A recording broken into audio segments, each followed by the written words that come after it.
The onslaught of the Sith Empire was an event unlike any other in the history of the Republic. The Sith materialized from nowhere and launched an offensive of colossal proportions. Horrifying reports from the Outer Rim seemed to portend the utter destruction of the Republic. The rapid onset of galaxy-wide terror and panic was part of the Sith Emperor's meticulous calculations. His plan was flawless. Sith battlecruisers first appeared on the fringes of the Tingle Arm. Unaware of the ship's origins, we dispatched a diplomatic convoy with a small starfighter escort. The Emperor wanted us to witness the full might of his forces before he attacked. The diplomats had just enough time to transmit images back. Then they were annihilated. Immediately thereafter, the Sith began a full assault on the Republic allies in the Aparo sector, which fell before the Republic fleet even arrived. Then our allies turned on us. The Sith had secretly established puppet governments on Belkadon, Serpenal, and Ruria.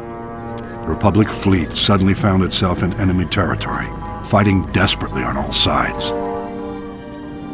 The Republic rallied every available ship to support the fleet, leaving only a handful of Jedi security ships to patrol Korriban. Regrettably, Korriban fell back into the enemy's hands without the Jedi Council even knowing about it. Overwhelmed and desperate, the Republic fleet scattered, fleeing from the Tingle Arm to avoid complete annihilation. Elsewhere in the Outer Rim, the Sith staged more targeted strikes, destroying our shipyards in the Sluy sector, blockading the Rimma trade route, and seizing control of the rich resources of the Minos cluster. Confused and in complete disarray, Republic forces were unable to respond. Republic leaders and members of the Jedi Council arranged an emergency meeting in the Senate to prioritize the galaxy's defense. But the session quickly became mired in politics. Irate senators stormed out in protest over decisions which left their representative sectors exposed to attack. Many of the Republic's diplomatic allies refused military support for the greater cause. It was every system for itself.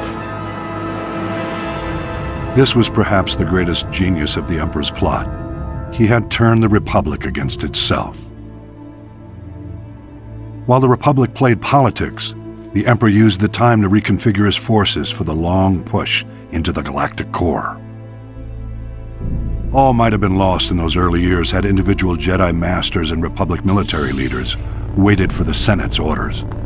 By taking matters into their own hands, they managed to slow the Empire's advances. The attack of the Sith Empire was the most well-orchestrated and carefully coordinated military maneuver in the galaxy's history.